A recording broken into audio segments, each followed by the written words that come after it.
Euskal Kultur Erakundeak eta Azkue Fundazioak irudimena lehiaketa antolatu dute gazteen artean sorme literarioa eta grafikoa bultzatzeko asmoz.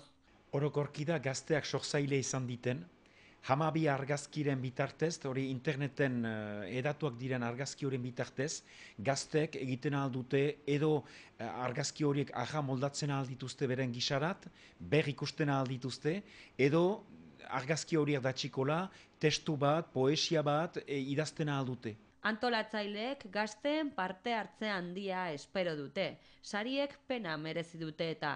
Hamabi sari eder izan diten ordenagailu eramangarriak, izan diten liburu elektronikoak, argazki tresnak, eta bereziki nahi duguna zinez gazteak sortzaile izan diten. Nik erraiten dutana, gazteak haugera eta zerbait sor ezazu argazki horietarik abiatuta.